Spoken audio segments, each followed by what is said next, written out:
My name is Emma, and what I'm about to share isn't just a story, it's a warning. Ready? Let's begin. Some jobs demand silence. Mine demands obedience. I get paid to answer phone calls, but I'm not allowed to say a word. If I speak even a whisper, I'm out, and something takes my place.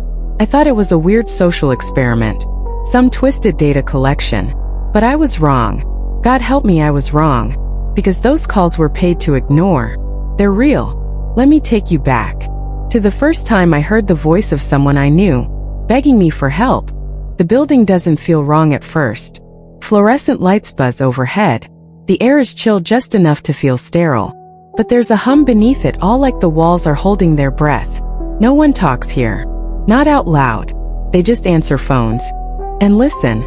I sit in a gray cubicle between two women I've nicknamed Martha and Debbie. We don't use real names. We wear masks, sleek, cold things like masquerade covers molded by machines. Corporate uniformity. Zero identity. The phones light up red. Never ring. We pick up. We listen. And the voices? They beg. Please. I don't know where I am. Something's outside the door. But we say nothing. That's the job. My name is Ariana, 19, college dropout. I was drowning in debt, clawing through the internet for anything that paid. That's when Mabel found me. Tall, confident, always in designer heels. She handed me a business card and immediately told me to forget it. If anyone asks, I didn't give you this. We don't know each other. That was my first warning. But desperation dulls your instincts. I called the number. They asked 2 questions. Do you break under pressure? Do you know anyone else who works here? I said no. I lied. The onboarding was colder than the office. No eye contact. No welcome kit. Just rules. Strict. Non-negotiable. Arrive exactly on time. Keep your mask on. Don't speak. Don't respond. They said the voices were simulations. Exposure therapy, they called it. Mental conditioning. But no simulation sobs like a child begging for their mother. No algorithm stutters in fear while hiding in a closet. No program describes the exact color of your office carpet. Each call is different. Each panic sounds fresh. But the words? They start to echo. You're wearing a mask. I can smell the coffee near your break room. You're sitting near the fire exit. They know us. They know me. I sketch what they say. To get it out of my head. Dark staircases, open mouths, tall shadows. Then the light turns red again. It was a Tuesday. I was groggy, half hungover. The light blinked red. I picked up instinctively. Hello? Is anyone there? I need help. The voice stopped me cold.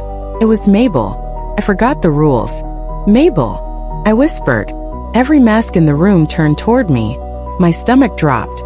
I ducked. Too late. Wait. Ariana. Her voice cracked. Then she laughed. It wasn't her laugh. It was something broken. Something using her voice. I slammed the phone down. HR was waiting. Black mask. Clipboard. No emotion.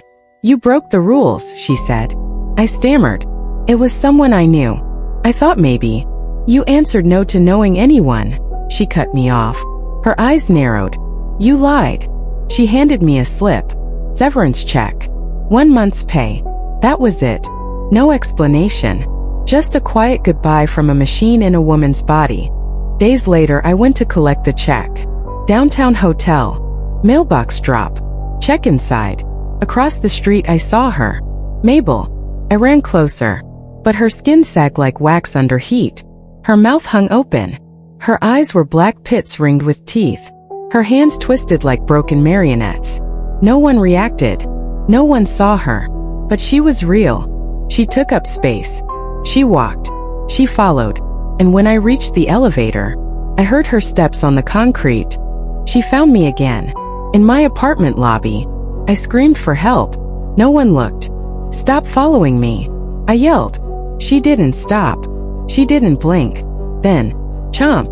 A mouth in her stomach opened wide and bit my finger clean off. I ran, blood trailing behind. Locked myself in. Tried to call 911, friends, anyone. Silence. No ringing. Just listening. That's when I realized the calls I was making, they weren't failing. They were going through to the call center. Every single one. I whispered into the phone, "Debbie." Faint spoon scraping parfait. She was listening, just like I used to. I cried. I laughed. I broke. I was no different from the voices I ignored. Now I was one of them. I had one idea. One way to survive. Make someone speak. Break the rules. Called over and over. Listening for Martha. Then I heard her acrylics tapping. I faked a call about her mother. "Your mom at Woodbrooks." The monster broke in. It stood in my doorway. Flesh. Tendrils. 100 tiny mouths. I kept talking. Martha's voice came through. "Is my mom okay?" The creature vanished. I tried to warn her, but the line cut out. I don't know if she made it. I haven't left my apartment in weeks. I barely sleep. Therapy helps. A little. But nothing can undo what I've seen. The call center is real. The voices are real. The monsters are real. They wear our skin. They hide behind paychecks. And worst of all, they count on us to stay silent. I'm done being silent. I'm going to burn that place to the ground, even if it's the last thing I do.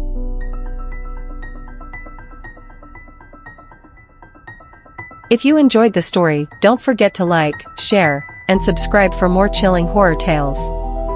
Your support keeps the darkness alive.